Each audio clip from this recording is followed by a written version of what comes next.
sentencing hearing. They said that they'll begin by addressing some sentencing disparities.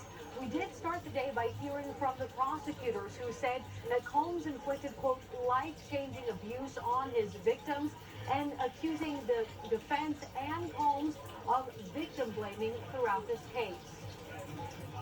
Although the jury acquitted Sean Diddy Combs of the most serious charges of racketeering conspiracy and sex trafficking, which could have resulted in a life sentence, he could still face up to 20 years in prison for the 2 counts of transportation to engage in prostitution the jury found him guilty of.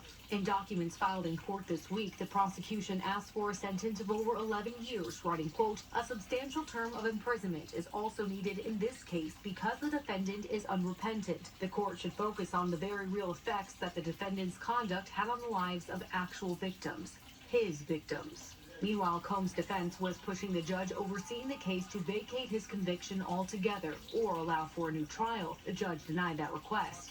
During the more than 6-week trial in a downtown Manhattan courtroom, jurors heard graphic descriptions of drug-fueled sex marathons known as freak-offs from women who testified they felt coerced into participating. Combs has remained in jail since the July verdict after the judge twice refused requests by his attorneys to grant him bail. Despite the potential for a years-long sentence, Combs' defense team has continued to tout the verdict as a win. The government's first mistake was bringing the case, period. There was no way that Mr. Combs committed sex trafficking or RICO, and I think the jury saw straight through it.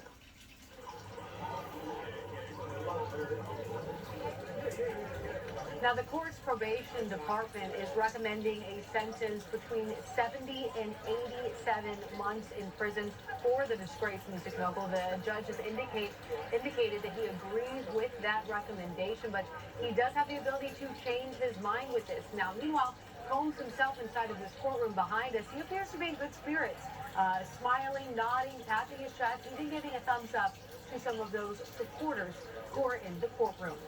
In New York, Lee Waldman, Today in Florida.